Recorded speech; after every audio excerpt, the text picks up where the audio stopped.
अस्सलाम वालेकुम दोस्तों, मैं हूं सैयद उमर फ़ारूक। अपने चैनल उमर स्पीक्स की एक और वर्ल्ड कप एपिसोड के साथ आपकी खिदमत में हाजिर हैं। आप सब लोग जानते हैं वर्ल्ड कप चल रहा है और बड़ा अजीब सा वर्ल्ड कप चल रहा है।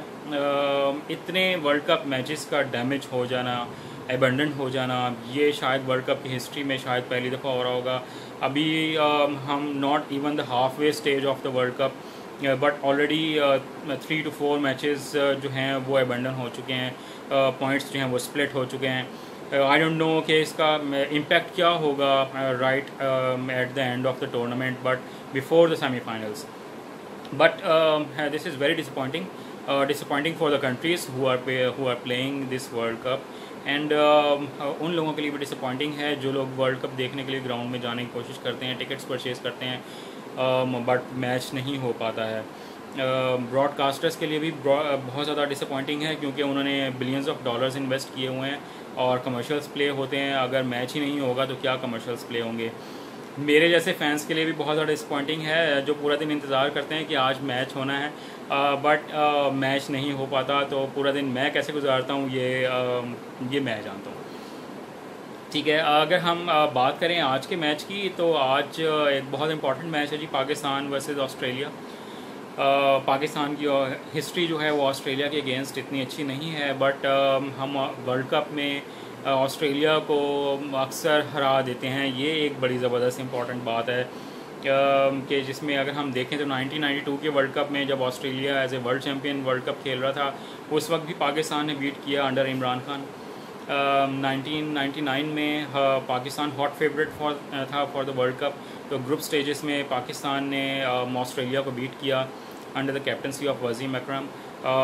और अगर हम फ्यूचर में अगर 2011 के वर्ल्ड कप की बात करें तो उसमें भी पाकिस्तान ने ऑस्ट्रेलिया को बीट किया था under the captaincy of Shahid Afridi. तो आज बहुत इंपॉर्टेंट मैच है, बट बारिश होने के बहुत ज़्यादा चांसेस हैं, और जो मैं अभी अपने मोबाइल फ़ोन पर फोरकास्ट चेक कर रहा था, 60% चांसेस हैं जी रेन होने के। तो अब जो पिच की रिपोर्ट आ रही है उसके मुताबिक भी ग्रीन टॉप पिच है, तो पाकिस्तान देख के पहले ही डर जाता है, पाकिस्तानी टीम पहले ही देख के डर जाती है। आपको अगर शायद याद हो तो 2007 के वर्ल्ड कप में पाकिस्तान को आयरलैंड के ख़िलाफ़ ग्रीन टॉप पिच मिली थी और पाकिस्तान बहुत बुरी तरह वर्ल्ड कप से बाहर हुआ था उस मैच को हारने के बाद, और बॉब वुल्मर जो पाकिस्तानी कोच थे वो भी उस मैच के बाद वफात पा गए थे। तो अभी आज का मैच जो है वो होने जा रहा है जी टॉन्टन के ग्राउंड में। आईसीसी को बहुत शदीद क्रिटिसिज्म का सामना है, क्योंकि उन्होंने ऐसे वेन्यू सेलेक्ट किए हैं जहां पर क्या उन्हें नहीं पता था, बारिश की प्रेडिक्शन उन्हें नहीं पता थी। आजकल तो इतने ज़बरदस्त सैटेलाइट सिस्टम है कि आपको 5-5 साल का वेदर फोरकास्ट बता देते हैं। उनको नहीं पता था कि कौन से वेन्यू पर कब बारिश हो सकती है। और इंग्लैंड में वर्ल्ड कप करवाने का सबसे ज़्यादा नुकसान मुझे नज़र आ रहा है वो ये है कि वो अपने जो अच्छे स्टेडियम्स हैं उसको हमेशा एशेस के लिए संभाल के रख लेते हैं, क्योंकि ये इंग्लिश समर जो होता है वो डेडिकेटेड होता है एशेस के लिए। उन्होंने अपने जितने भी अच्छे स्टेडियम्स हैं उनको संभाल के रखा हुआ है। लाइक लॉर्ड्स अभी तक कोई मैच नहीं हो सका, ओवल में अभी सिर्फ 2 मैचेस हुए हैं। इसी तरह अगर हम लीड्स हेडिंगले में देख लें तो कोई मैच नहीं हुआ। अगर हम ओल्ड ट्रैफर्ड मैनचेस्टर में देख लें तो अभी तक कोई मैच नहीं हुआ। अगर हम बर्मिंघम एजबास्टन के मकाम पर जो स्टेडियम है अगर हम उसको देख लें तो अभी तक वहाँ कोई मैच नहीं हुआ। जितने भी लो स्टैंडर्ड उनके स्टेडियम्स थे तमाम मैचेस उन्होंने वहाँ पर करवा दिए हैं। लाइक टॉन्टन है, साउथहैम्पटन है, नॉटिंघम है, इसके अलावा अगर आप देख लें तो कार्डिफ है, ब्रिस्टल है जो इंतहाई फजूल ग्राउंड है। ठीक है, वहाँ पर वर्ल्ड कप जैसे इवेंट के मैचेस करवा दिए हैं। अब पाकिस्तान को करना क्या है? पाकिस्तान अगर टॉस होता है और अगर बारिश इसी तरह होती रहती है तो क्या टॉस जीतकर पाकिस्तान को पहले बैटिंग करनी चाहिए? ये सरफराज को सोचना है। अगर हमें पहले बैटिंग आ भी जाती है, अगर हम टॉस नहीं जीतते हैं तो हमें घबराना नहीं है, हमें बहुत डिटर्मिनेशन के साथ बैटिंग करनी है। जो ओपनर्स हैं उनका रोल बहुत क्रूशल होगा और उसमें हमें सिर्फ 2 ही बॉलर्स को सरवाइव करना है, मिचेल स्टार्क और पैट कमिंस। उसके बाद ऑस्ट्रेलिया के खिलाफ के पास कोई ऐसा बॉलर नहीं है जो विकेट टेकर हो।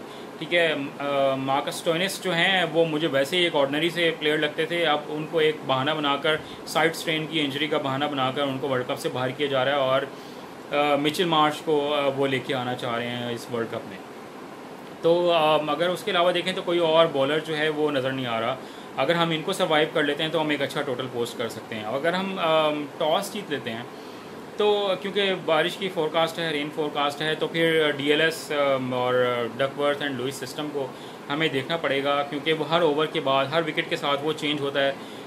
तो उसमें चेज़ करना ज़्यादा बेहतर रहता है। तो पाकिस्तान अगर टॉस जीते तो मेरे ख्याल में पाकिस्तान को बाद में बैटिंग करनी चाहिए और पहले बॉलिंग करनी चाहिए, ताकि उनको ये पता हो कि हमने हर ओवर में कितने रन्स बनाने हैं और कितनी विकेट्स गिर जाएँ तो हमने कितने रन स्कोर करने हैं। अगर 20 ओवर्स का भी मैच होता है, जैसे 60% चांसेस ऑफ रेन है, तो शायद 20 ओवर्स या 25 ओवर्स का मैच हो, तो उसमें डकवर्थ एंड लुइस सिस्टम जो है वो बहुत इंपॉर्टेंट रोल प्ले करेगा।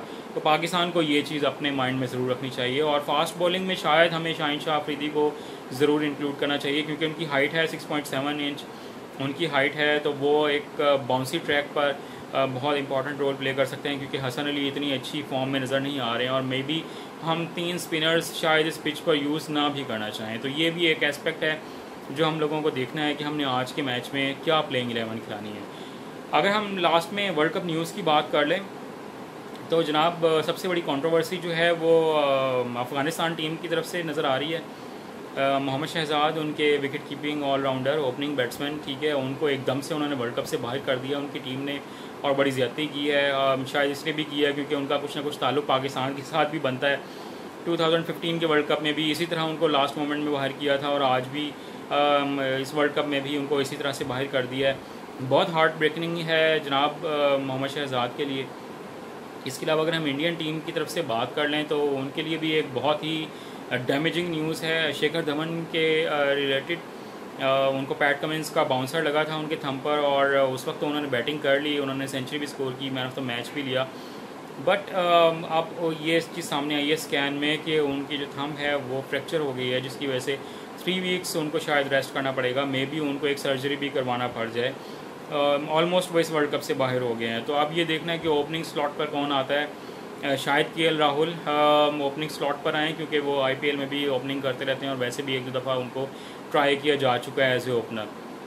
तो ये कुछ बड़ी लेटेस्ट अपडेट्स थी जो आप लोगों के साथ डिस्कस करनी थी। पाकिस्तान आई होप कि आज का मैच जीते। अगर आज का मैच नहीं जीता है या पाकिस्तान का और ऑस्ट्रेलिया का मैच भी बराबर हो जाता है तो 1-1 पॉइंट मिलेगा। 4 मैचेस में 4 पॉइंट्स होंगे। आगे जाके कितना पाकिस्तान को हैमर करेंगे ये तो आने वाला वक्त ही इस टूर्नामेंट में आगे जाके बताएगा। इंशाल्लाह पोस्ट मैच एनालिसिस के साथ अगर मैच हुआ तो ज़रूर आपके साथ दोबारा गपशप करेंगे। और अगर वीडियो अच्छी लगी हो तो लाइक कीजिएगा, चैनल को सब्सक्राइब कीजिएगा, अपना फीडबैक ज़रूर दीजिएगा, बेल आइकॉन को प्रेस कीजिएगा और अपना बहुत ज़्यादा ख्याल रखिएगा। इंशाल्लाह बहुत जल्द आपसे मुलाकात होगी। अल्लाह हाफ़िज़।